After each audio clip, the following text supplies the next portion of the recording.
Welcome back. In this video, we are going to look at arrays. And arrays, as we saw earlier, allow us to store multiple pieces of data in one variable, so to speak. So let's create our first array for the integer type and also see the different ways we can create an array. So first of all, I'm going to use the keyword val, and I'm going to call this variable numbers. And it will be of type int array. Okay, so using int array, and then I need to use this method called int array of, where I can then assign values. So int values and multiple ones. So var arg elements of type int, which means I can just go ahead and just add a couple of numbers separated with a comma. So I have these values here, 1 to 6. So that's one way of creating it. But then because of type inference, we can just go ahead and use a simpler approach where we can get rid of this int array here entirely. So let me copy that, and here we can get rid of this part. Therefore I need to comment this out. So because we are using int array of, numbers knows that it should be an array of integers. So that's type inference here. We don't need to specifically state that it's going to be of type int array. So by the way, there is an even simpler way of doing it. So another way of using type inference, and I'm going to again copy the line of code, comment the other way out. And by the way, all of them are valid, right? These are just more descriptive, so they are really showing to the point what's going on here. And then we have this one where we don't even need to say that it's an int array, we just say that it's an array of. So now let's go ahead and print an array. We can just go ahead and say print numbers. And let's run this real quick. Then we will see that it just prints this information for us. So we would have expected to get the numbers here, right? But what we're getting is actually this here. So we are getting the address of the array, which is where it is stored in memory. This is because we cannot just print arrays with the print method. We will need to use a utility method provided in Kotlin for that purpose. So what we can do is we can use numbers, and that's a cool thing of the array of here. So this is an array now, and we can just go ahead and use a method called content to string. So what that will do is it will transfer the content into a string, convert it for us, and then we can now display the numbers. And you can see now it just says, okay, this is an array, and that's why we have those squared brackets here, 1, 2, 3, 4, 5, 6. Okay, so now we can see the values in the right format. So now let's traverse through an array, meaning go through the items of the array and print them individually. So that would be a different approach. Let's look at it. And I'm going to simplify the code here. And the easiest way to do it is to use a for loop, where I'm just going to say an element inside of numbers. And this element is just a variable name. You could have called it I or whatever you wanted. And I'm just going to say the element in numbers is what I want to print. So let's print element here. So what's happening now is that it goes through this numbers array, and for every single item starting from the first, it will store that in element in the first iteration. In the second iteration, it will store the 2 in element. In the third iteration, it will store the 3 in element, and so forth. So it's going to go through all the numbers inside of this numbers array, and will store them in element and then print them out, and then go to the next number, print it out, go to the next number, and so forth. So here we're just printing, but you could do whatever you wanted to with that particular element. You could modify it and store it somewhere else. You could display it and so forth. So we're just going to display it on the console using a print statement. You can see 1, 2, 3, 4, 5, and 6. So all the numbers that are inside of numbers are now being displayed. So now let's actually do a modification here. So I'm just going to go ahead and add an empty space here and add 2 to it. So here +2, for example. Now, if I run that, I will see that it will just display 1 + 2, 2 + 2, and so forth. It's not doing the actual calculation. Do you recall how to actually do the calculation here? When we were using string manipulation here, Well, we need to add the curly brackets around it. So let's run it again. And now it will add the number to the element. But that by itself will not change the numbers itself. Okay, so if we were to now do the same thing once again after that, and we print out numbers without adding the 2 to it, therefore we don't need to have those brackets. Let's run this code and you will see that our numbers are not actually impacted. So 3, 4, 5, 6, 7, 8, but the actual numbers are still 1, 2, 3, 4, 5. So we didn't change the value itself, we just displayed it. So we didn't override it. So now let's modify a value in the array.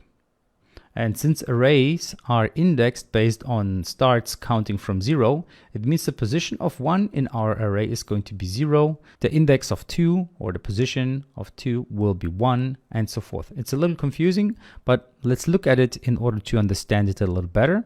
So I'm going to get rid of this for loop here. I'm going to print numbers, and now if I want to access a particular item inside of the numbers array, I just need to use the squared brackets here. So if I, for example, want to access index 0, this will give me 1. Let's test this. And you will see that it displays 1 in fact, because it starts at index 0, but the first entry that we have is 1 at this position. So now let's use index 3, for example, and that will give us the 4. Let's run it again. And here you see 4. So this has nothing to do with the actual numbers that are in here. It just has to do with the position that we're looking at. So the index of that array. So here, let's say I'm entering 5 and I get the number at position 0. Now it will give me the 5 instead of the 1, because that's what is stored at position 0. Okay, let me go back to 1 here. So now let's modify our arrays a little bit. So now let's modify the array a little bit. I want to store a different value at position 0, for example. In order to achieve that, I just use the name of the variable, which is numbers. Then I use the squared brackets with the index, which I want to change. And then I assign the value that I want to assign. So in this case, let's say at position 0, I want to use the number 6. And at position 1, I want to use the number 5. And then for index 4, I'm going to use the number 2. And finally, for index 5, I'm going to use the 1. Okay, so let's now look at what happens. So first of all, I'm going to print the initial value of my numbers, and I'm going to call this one initial values, and then use the squared or the $sign with the rounded brackets surrounding it, like so. And then I'm going to print it with the changed values. So with a new line, by the way, therefore I'm using the \n and then gonna call it final values. Okay, so let's run this and see how this has impacted our array here. We can see initial values were 1, 2, 3, 4, 5, 6, and the final values were 6, 5, 3, 4, 2, 1. So now, since arrays have a fixed size, we cannot increase the size or try to add a new index. Since we have 6 values and the index starts from 0 to 5, if we try to add something to numbers at the index 7, for example, this would not work. So we can get into a out of bounds exception doing that. So let's say I want to assign 2 to position 7. Let's run this. And you see we get an error here. It says exception in thread main, array index out of bounds exception. So index 7 out of bounds for length 6. So we try to access an index that doesn't exist. So the same would even go for index 6, because we only have 6 entries and it starts at 0 and goes all the way to 5. So here, exception thread main, index 6 out of bounds for length 6. Okay, because it starts at 0, that's why 6 is already out of bounds. Now we can use the same with the double array. So numbers D, for example, this would be our double array, just using the double array keyword, double array of. And of course, you could have simplified this the same way And here I'm going to override double array like so, but then you have to specifically use double numbers, which means you have to add the floating point value to them, otherwise it wouldn't work. So you cannot assign an integer to a double array. You couldn't see that directly here because we got an error here otherwise. Or you can go ahead and use an array of 4 days. So let's go ahead and use that here. So val days will be an array of, and you just use Sunday, for example, then Monday, and you see you separate the entries even if you're using strings each time with a comma. So each entry is added like this inside of our brackets. So then if you want to display it, you would do the same thing as we saw earlier with content to string. So here I have all of the days of the week, and now I'm printing them, and this will have not any impact here. Let's also get rid of this statement here, and let's just display the days of the week. And you see Sunday, Monday, Tuesday, Wednesday, and so forth. We can even go as far as to store entire objects inside of an array. So therefore I'm going to create a small data class outside of this function, also outside of our main function here at the bottom. And I'm going to call this one fruit.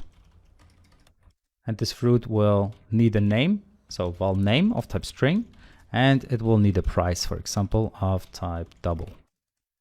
Okay, so that's how the structure of our data class will be. And now we can just go ahead and create a fruits list, which will be an array of the different fruits. So here we can now create fruit objects. So fruit object 1 will be an apple, and it has a price of, let's say, kilo price of $2.5, so euros.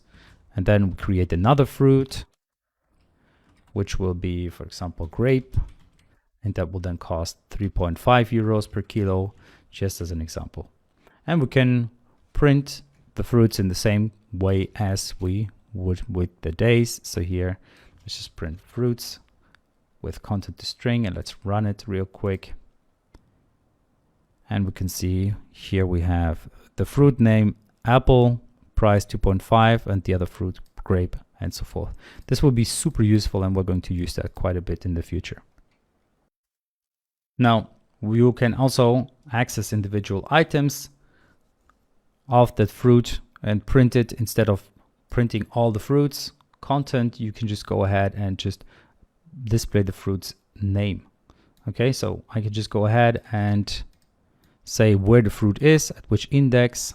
So here, let me use the quotation marks rounding.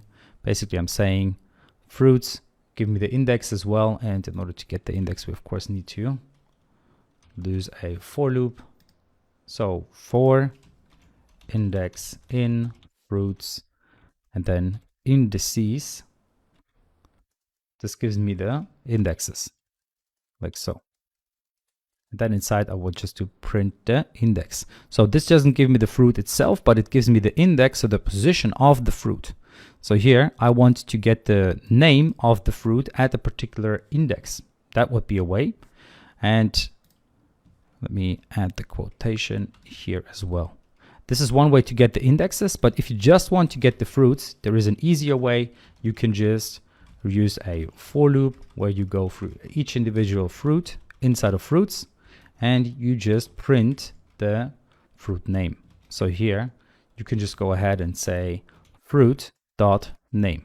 This will give you the fruit name. So let's run it, and you will see that we now get the fruit names. And let me actually get rid of the days here so we can see it a little better. And we can see apple and grape, and then apple is at index 0, grape is in index 1. So this was apple and grape, and this was the indices. By the way, you can also have an array which uses multiple different types of data. So here, let's use this days, for example, and instead of days, now we have this little mix-up where we use Tuesday, and then we just assign numbers, like so. It's just a new number, and then here we also have a fruit object, so we can just go ahead and say fruit apple with a 2.5 price. So this would be not days, but mix, and then let's print those as well. So here, mix.content to string. And therefore, let me comment those other parts out, and let's run our code. So you see, we have Sunday, Monday, Tuesday, 1, 2, 3 fruit with the name apple and price of 2.5. So the beauty about ArrayOf is really that it can hold different types of data. And we saw earlier that there are these double arrays, for example, they can only hold doubles, and int arrays, they can only hold ints. They will be more efficient as well as safer. So why would you use an int array if you can just go ahead and use an ArrayOf? Well, the idea is that int arrays are super on point and they can only hold numbers. So imagine you get the data from somewhere else, and for some reason the database gave you an integer at the position where you would have expected an int, and then your code would directly figure it out and you could get a way around it. Except you could add an exception that will then manage that problem and go about it. Okay, and that wouldn't be recognized if you have such a mixed array that doesn't care what kind of data it has. Okay, so that's pretty much it for this video. See you in the next one.